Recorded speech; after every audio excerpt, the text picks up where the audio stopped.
Should American congressmen and women and senators, for example, be traveling on some other government's expense to their country, all expenses paid? Is this right or wrong? Well, it turns out that as long as you report that you did go and travel on somebody else's dime, it is all right. There is a procedure for that, and as long as that is followed, everything is hunky dory.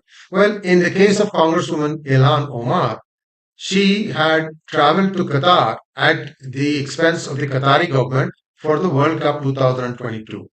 What is wrong about this? Well, it's not wrong, except that Ilhan Omar continuously complains that Israeli government is funding trips for many congressmen, women, and senators to go to Israel to see for themselves, whatever be the reason. Well, what is good for the goose is good for the gander, don't you think?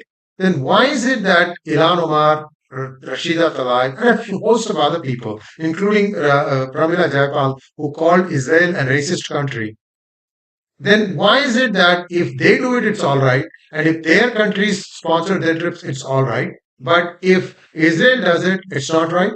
Well, this is the crux of the problem, and I'm going to share with you some more congressmen, women who have also traveled on at the expense of the government. Like for example, Qatar funded Ilan Omar's World Cup trip, and then you also have many others, and I'm going to share that with you.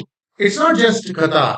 Ilhan Omar has also traveled to Pakistan, and I'm going to share you the details of the form that was filed. So you know for sure that she paid $0. There was no family along with them, so it was just herself and perhaps her entourage, whoever else came with her. And I'm going to give you all the details in just a moment. But it's not just Qatar that she went. She went to Pakistan, and she also went, I think, to visit Pak occupied Kashmir, which is a no-no. When there's a disputed territory, why do you want to poke your nose there? So clearly, somebody from Pakistan, either a Pakistani businessman based in the United States or someone, funded her trip. Here are the details for that.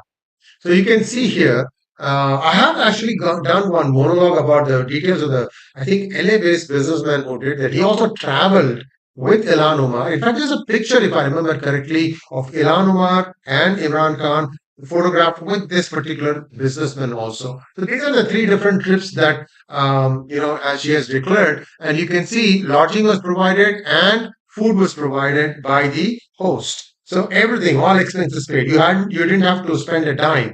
And they go there on their hospitality and then make some statements which perhaps will make them be happy. Oh my goodness, I have a congressman coming and bashing India about, I mean, in the case of Ilhan Omar in Pakistan.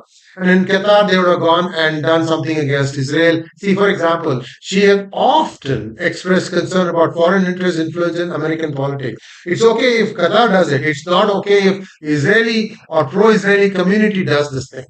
What is the allegation placed at the doorstep of the Qatari government? That they are a major funder of Hamas, Al Qaeda, and Hezbollah terrorist groups. Not only that, Qatar pledged $360 million in assistance in 2021 to the Gaza Strip, which is controlled by Hamas, the Palestinian Sunni Islamic nationalist group that regularly commits violence against the Jewish state of Israel.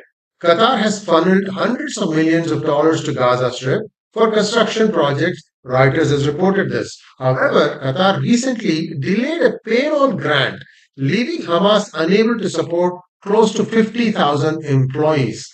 So it looks like the Hamas area doesn't have any business worth generating taxes and so on and so forth. I'd love to find out what is the economy of the Hamas controlled region and what is the output of that. Anyway, that's a different topic. Jewish Insider was told by a Qatari embassy official in Washington that Omar accepted an invitation to attend events in Doha in November 2022. That's when the World Cup took place there. As part of the Mutual Educational and Cultural Exchange Act, lawmakers can enjoy foreign government sponsored trips as long as they report them on forms. So I'm not saying she did anything illegal here. It's just that, what's good for you is not good for somebody else. This is what I have a problem with. As per a financial disclosure filed with the House of Representatives in May, the Qatari government funded, you saw the details, right? So everything here is already covered. Now, she's not the only one. Eric Swalwell, he's a congressman from very close to where I live. Andre Carson, Matt Gaetz, and Claudia Tenney also traveled on Qatar's dime during the World Cup. So they also went and they also went at Qatar's expense to be part of the World Cup. Now, the Pakistani government funded Omar's trip. Again, there's some question here about whether who funded that trip of Ilhan Omar. Whether it was Pakistani government through a businessman or it was just a businessman. I mean, these are all possible these days. You have so many opaque organizations where money gets funneled in, and finally, voila, Ilhan Omar has taken flight and gone to Pakistan. Again, point here is that don't tell that the other person shouldn't do it when you yourself are doing it. Not only these two countries, she also went to Honduras and Guatemala City. So that also is disclosed in that form that I showed you. If you had read it, you would have probably read that. That's the third line. So this is routine part for the course. Just don't complain that the other person also does it. It's okay if you can go and take grants from your donors and your benefactors and those who want to have you issue statements in support of their cause. But if somebody else does it, that's not okay. That's called hypocrisy. Grow up. Thanks for watching. Please like, share, and subscribe to our channel. Don't forget to click on the bell button